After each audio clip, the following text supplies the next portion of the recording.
Chook. Papa, I'm your son. My little Chook. My Chookers. It's me. My Chooky be Wookie. My Chookity doo. Yes. Remember, Papa. Yes. Straight to the throat. There's only, you can only have peace through bloodshed. Papa, you don't want to be lonely. And I won't be, my son.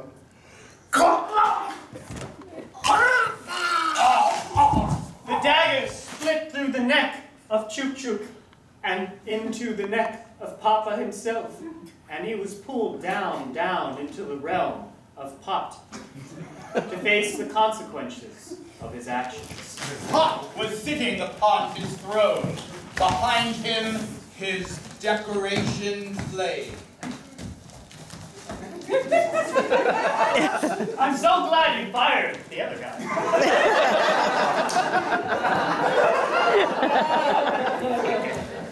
Well, hello there, Papa.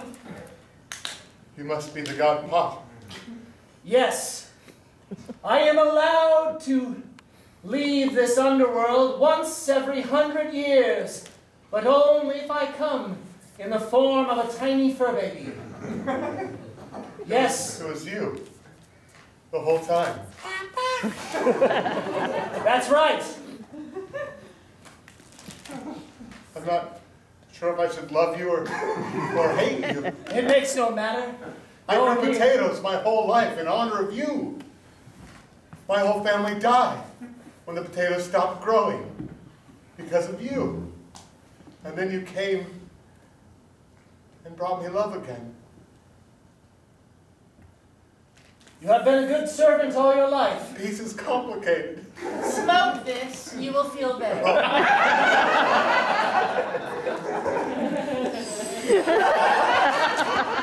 Father? See who also dwells here in the underworld. Father. It is I, your firstborn child. Are you real? I am. And I'm wasted. Everything goes to pot, son. We were right. Father, you have saved all of humanity by your courageous action. Your pain is gone now. Thank you. Thank you, Pot. Pot, it was nice to meet you again on Earth. Yes, foiled again, I see. But I'll be back, oh. Give me back the dagger of peace when we meet in the next 100 years. I'll try again, and I won't be so obvious next time. That was my folly. Asking so blatantly for human blood. Why, I'll be subtler next time, and the humans won't suspect a thing. And so ends this tale of Pot. But his anger and ire knew no rest. And in our next story, yes, my friends, I'm afraid we must retell it. It is the story of how Pot destroyed the entire world. You know, of course, it was not by flood. Go ahead. How did Pot destroy the entire world? Wildfire. Yes, that's right. By wildfire. For you see, 100 years had passed again, and Pot was able to leave the underworld and travel to the surface. His heart was hard, and he looked askance at all things, and spoke unto his mate. My love, Yes, my love. 100 times has this earth passed around the sun once again, and I must leave you. It is time. But I hope that this time I shall be successful in bringing all humans down here at once. I look forward to that day. I shall be waiting for you. Down here alone. With everybody that you've killed down here with me, but I won't look at any any of them unless they're really cute. You swear? I do swear. Very good, because I wouldn't want to hear of you reaching into anyone else's popcorn bowl. All right. Then I won't tell you when I did it. Oh, it was in the past. It didn't mean anything. It was just once or twice. You fuego!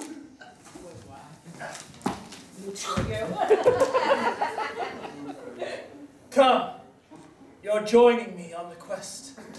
And the two of them rose to the surface and wandered until they came to a great forest, thick with elm trees, hovering high above in the sky.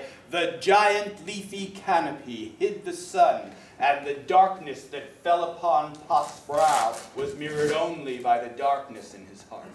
Why, many hundred years ago, I vomited these as saplings. Who goes there? In my wood?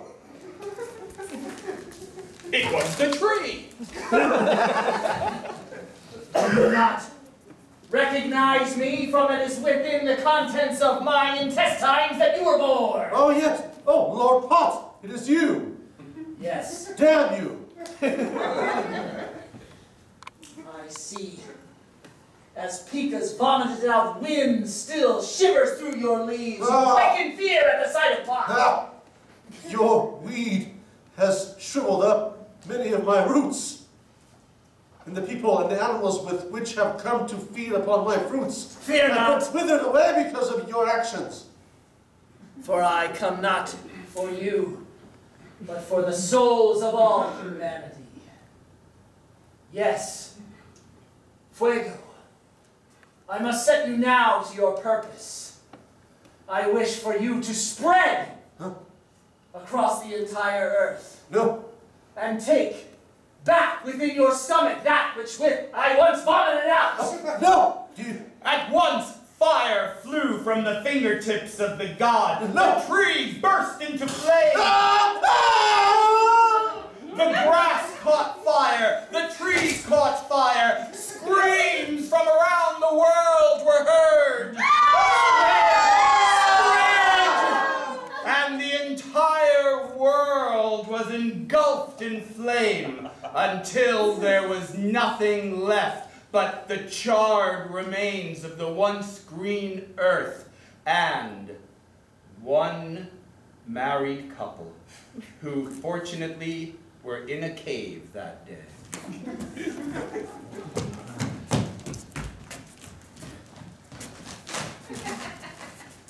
What in the name of Pika? In the name of Pot.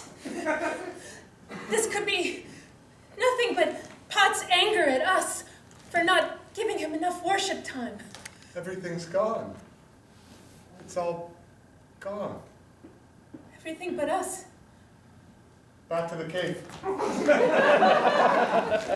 Fuego! My liege. I hear the voice of humans. No, I've killed them all. There must be some remaining, for I feel their vibrations as they step upon my earth. It's okay, darling. If we dig down, I think the soil's still good. This Do it can't just be. below. If your reckoning is truly to come to pass, then all must perish. I will go to them. I will vanquish them as my last testament to you. The only portion of this earth that could possibly remain untouched by our power. The well of Anuk. It resides in a cave. Go there and you will find the remaining humans. Oh, I told you I heard voices as well. You there, man, woman. It is us, another man and woman. Come, drink. We found this well deep in this cave. We were afeared that there was no one else alive since the great fire. And you can eat these mushrooms that grow on the cave walls. Not those ones, unless you want to, you know, but these ones. Fear not, my liege. I shall start with these two. The two burst into flames. Pot, come here. It's me, the god of clouds. Yes. It's funny, you know. You're like fire and I'm like water. You're like filled with hate and I'm all about love. What are you getting at? I'm a busy man. Well, I'm a busy god. I can't help but notice that you went ahead and destroyed the entire earth and killed all of the people with the exception of 4, but then they died so too. The remaining 2's time is short. Pot, I was once very much like you. I once looked down upon these humans, and 2 thought they did not deserve our favor. They did not deserve to live, but I was wrong. How so? What value could these pitiful beings possibly have other than to join me in the underworld and work as my slaves? Deep down, they are capable of great love. Perhaps that is something you yourself have never felt. I believe you not, and propose a test. A test? Yes! For as you say, there remains 2 humans. Yes. Or as you oddly call them, humans. I shall place an obstacle between them. And if their love prevails, I shall consider sparing their lives. I accept this. Very well. Then, this evening, the male of the pair shall grow a hideous deformity. He shall grow it on his ears. Okay. Something that reminds the female of something in her past, something she reviles.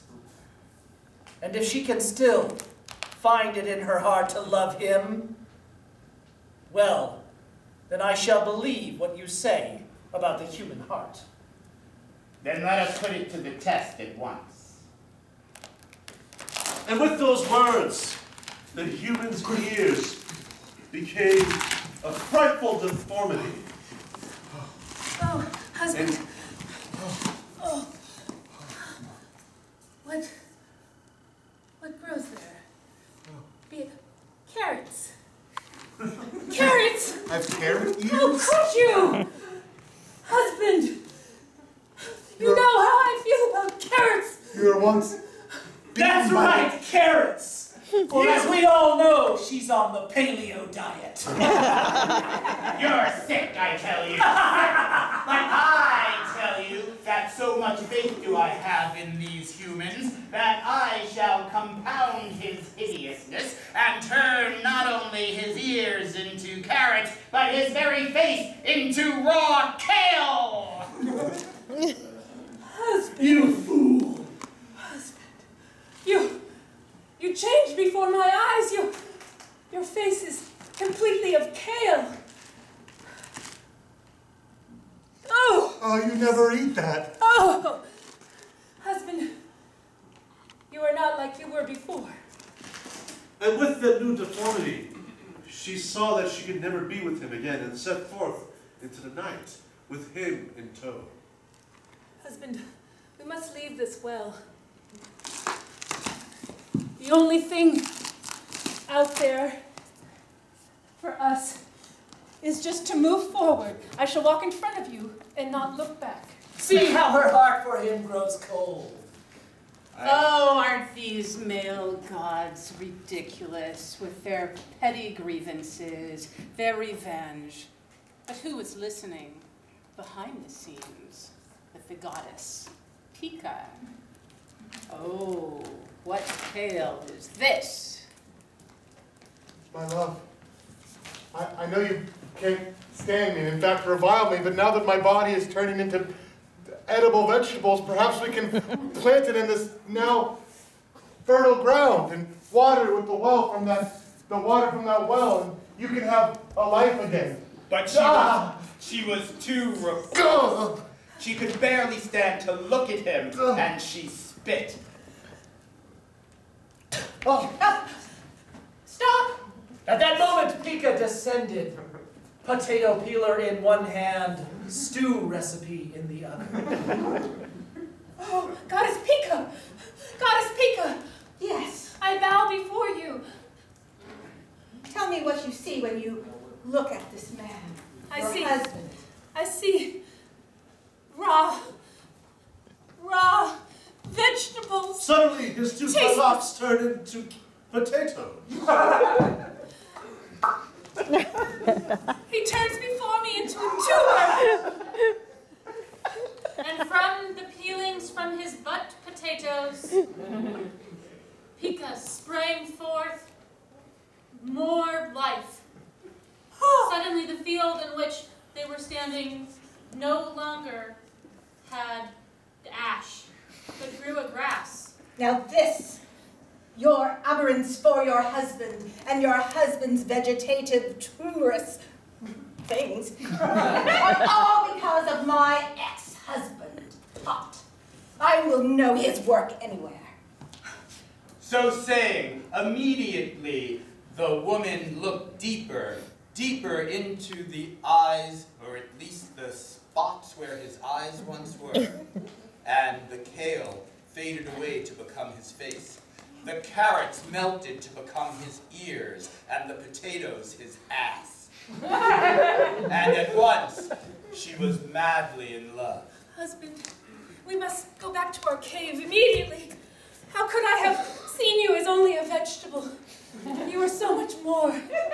My darling. That's right, our salad days are behind us. I shall never eat another carrot again, lest I think of you. It's for population time, baby. And so in the underworld, with much displeasure, Pot sat on his throne, hearing the thumping of the potatoes above. Zonos, the god of fertility, was standing nearby gloating. Oh, my lovely tumor. And Pika descended upon Pot to say her piece. Long time no see, X. Yes. I see you've been up, or should I say down to no good. Another 100 years has come and passed. Oh, wine, wine, wine. You're lucky I left you alive and having something to rule. Meanwhile, as they stared antagonistically into each other's eyes, on the surface, humanity repopulated. Darling, a baby. These are growing quick. Must be that vegetable style that's still left in me, huh? Glorious news! We are with child. Come meet our child. But Pika and Pot below must resolve their relationship. I couldn't believe it, Pika, unless I had seen it with my own eyes. Two people, a wife. Who is this pitch? Jonessa, hello. You're back. This is my ex-wife, Pika. And You thus look was adorably born. like a potato. And I tortilla. I shall leave you to it then. Right. The last remaining woman who looked with such great disdain upon her husband, and then, when his layers were peeled away, saw what he was at his core, and remembered what they once had. That is love, my dear ex-husband. Something you knew not much about.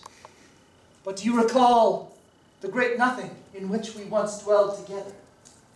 And suddenly, for the very first time in history, a mist of cool, quenching rain fell on the two gods.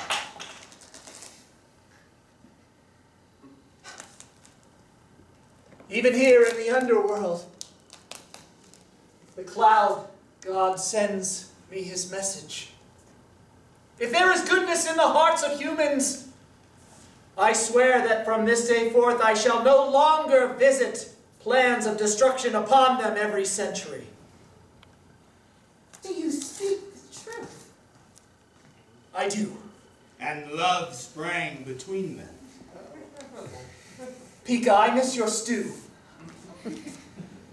I miss feeding you the stew. I miss jumping up and down. I miss you jumping up and down when I'm not jumping up and down. And as their passions grew, they embraced. And above them the earth shook, and thus was the origin of earthquakes. Because I am outraged! But with a flick of the wrist, the two gods killed the annoying woman.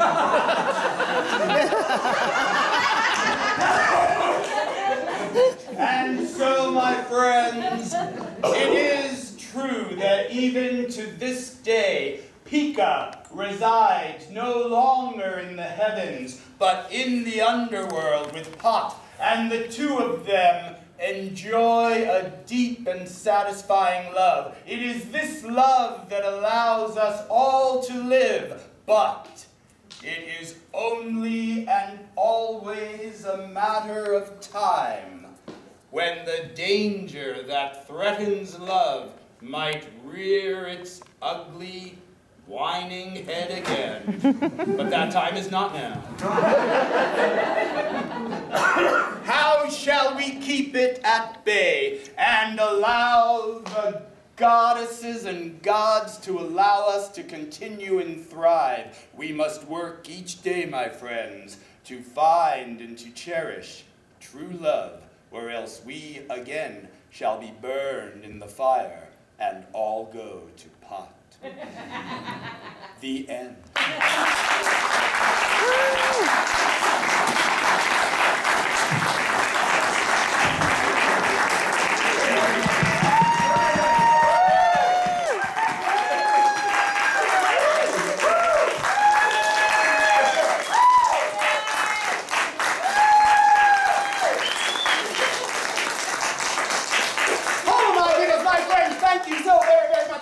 My name is Ken Adams. I'm the artistic director of Synergy Theater. This is the first time we've ever done this show, and we are so delighted to have debuted it in front of such a wonderful, amazing audience. Thank you so much for being here. I must mention to you that the beautiful costumes you're looking at were conceived and curated by Nikki Vilas. And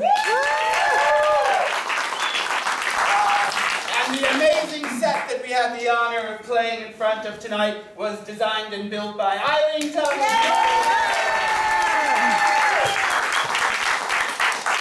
My friends, we have 7 more performances of this show. It's always improvised, it's always brand new, and always based on your suggestions. If you had fun, please come back. We would love to see you again, and we'd love to do a brand new show for you. If you have some friends who you think might enjoy it, please spread the word, as your word of mouth is our greatest form of advertising, and we would appreciate it very, very much. Our next show, after we're done with our run of spontaneous myth and magic, has a fabulous new show conceived and created by, oh my God, by Valerie Regalia, whose name I know!